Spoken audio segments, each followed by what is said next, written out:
मैं doctor DN Kesarwani, chest physician, Motilal Nehru मंडली कॉलबिन अस्पताल में चेस्ट परामर्शक के पद पर हूँ। सर, चेस्ट में आजकल पर्यावरण चेंज हो रहा है, चेस्ट में किस तरीके की बीमारी फैल रही है? आपने बहुत सही कहा।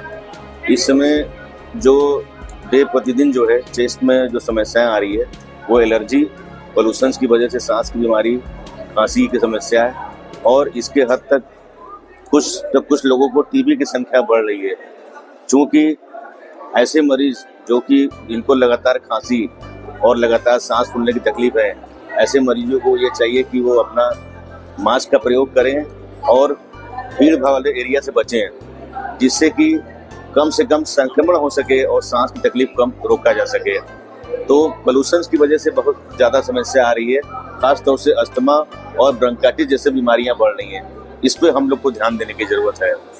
ये कैंप इसी वजह से लगाया गया है कि ऐसे व्यक्ति जो कि पोल्यूशन की वजह से ग्रसित चल रहे हैं या धूम्रपान या सिगरेट स्मोकिंग ये सब चीज़ें कर रहे हैं, उनको अपनी लंग कैपेसिटी जानने के लिए एक हमारे यहाँ टेस्ट होता है, लंग फंक्शन टेस्ट, जिसको PFT भी कहते हैं, वो करा लेना चाहिए, जिससे कि समय से इलाज किया जा सके।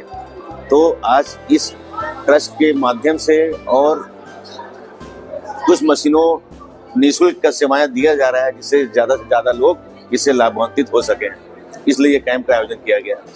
सर, एक हेल्दी लंग के लिए किस तरीके की दिनचर्या होनी चाहिए लोगों की, आप क्या सबसे ज़्यादा जरूरत वाली चीज़ है कि एक हेल्दी लंग्स के लिए आपको डेली प्रतिदिन ब्रीदिंग एक्सरसाइज, योगा का सहारा लेना चाहिए।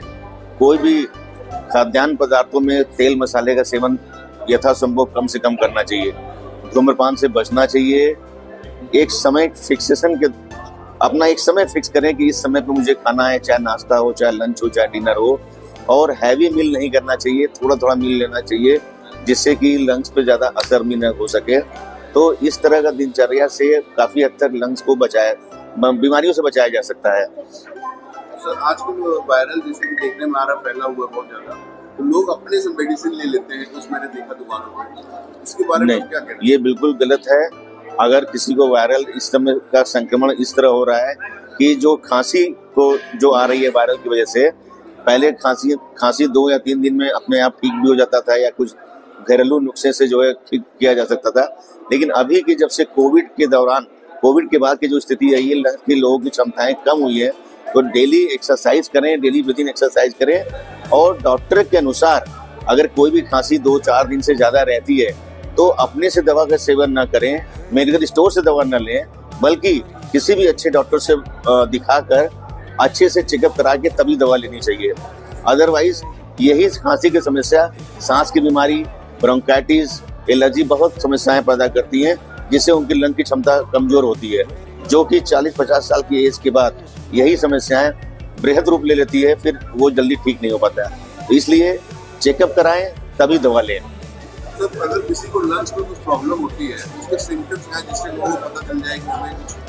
अगर किसी को लगातार खांसी आ रही है या फिर अगर उसको थोड़ा दूर चलने में उसको सांस की तकलीफ महसूस हो रही है, या सीढ़ी आदमी चढ़ा और उसके बाद लग रहा है कि हम और लोगों की अपेक्षा जल्दी थक जा रहे हैं, थकान महसूस हो रही है, अंदर से भूख नहीं लग रहा है, चिड़चिड़ापन है, सर दर्द है, इस तरह की समस्याएं अगर बनी हुई हैं तो एक चेस्ट का शुरुआती लक्षण हो सकते हैं। तो डॉक्टर से दिखा के चेकअप करा के दवा लेनी चाहिए।